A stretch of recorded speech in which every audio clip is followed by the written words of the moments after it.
पुणे में मीडिया से बातचीत के दौरान भाजपा नेता किरीट सोमैया ने मुंबई में बांग्लादेशी घुसपैठ, फर्जी आधार कार्ड और चुनावी घोटालों को लेकर तीखी प्रतिक्रिया व्यक्त की। उन्होंने आरोप लगाया कि बाबू खान नामक व्यक्ति ने हिंदू नाम और किन्नर की पहचान को लेकर 300 बांग्लादेशियों को भारत में घुसाया। ठाकरे परिवार पर तंज कसते हुए कहा, एक का डिपॉजिट गया, एक की इज्जत गई और उद्धव ठाकरे पर लोकसभा चुनाव में जनता को धोखा देने का आरोप लगाया। बाबू खान आणि स्वतःला किन्नर म्हणून घेत आहेत अति खूप मोठी गँगचा काल मुंबई पोलिसांनी पर्दाफाश केला आहे। आतापर्यंत त्या बाबू खाननी 300 बांगलादेशीला हिंदुस्थानात आणलं अशी माहिती मिळत आहे। काल मी वरिष्ठ पोलीस अधिकाऱ्यांची चर्चा केली। आज दुपारी 4 वाजता गोवंडी मानकुट पोलीस स्टेशन येथे जाणार आहेत।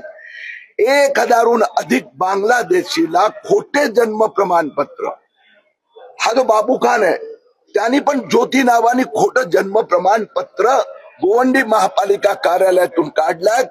गेल्या आठवड्यात यातले 100 बोगस जन्म प्रमाणपत्रचा घोटाळा, त्यावर 2 दिवसात पोलिसांची FIR दाखल होणार आहेत।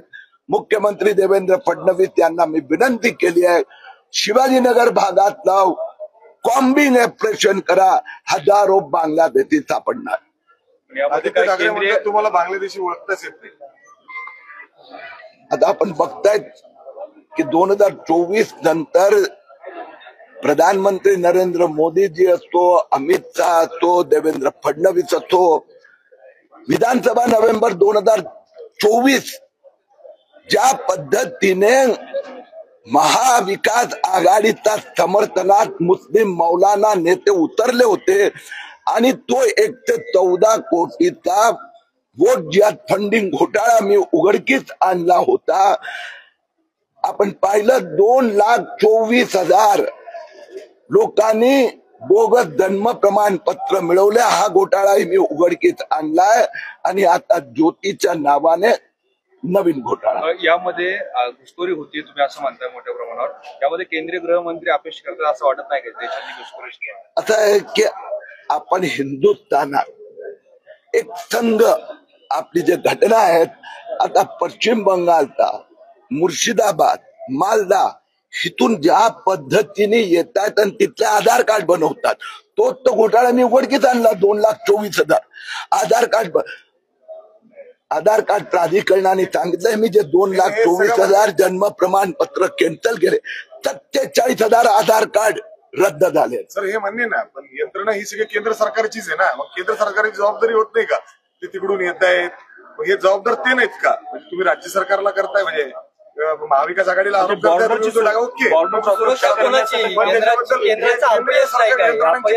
वाटत नाही का? आपल्याला फार व्यवस्थित माहित आहे की राज्यांना हेल्थ, आरोग्य, जन्म मृत्यू नोंद हे सगळे अधिकार राज्यांना आहेत आणि त्यामुळे केंद्र त्यात फारसं काही करू शकत नाही।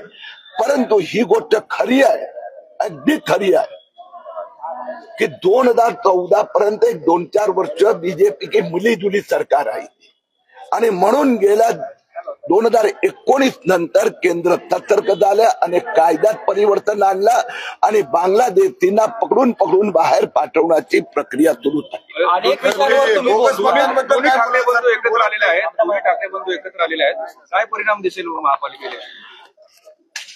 म्हणजे मी थोडं अकाउंट मध्ये जास्त बऱ्यापैकी मार्क मिळवल्यामुळे मला माहित आहे की 0 0 0 0 0 0 कितीही 0, कितीही उद्धव ठाकरे, राज ठाकरे, आदित्य ठाकरे, अमित ठाकरे आणि कसली ब्रँड त्याचं डिपॉझिट गेलं होतं निवडणुकीत।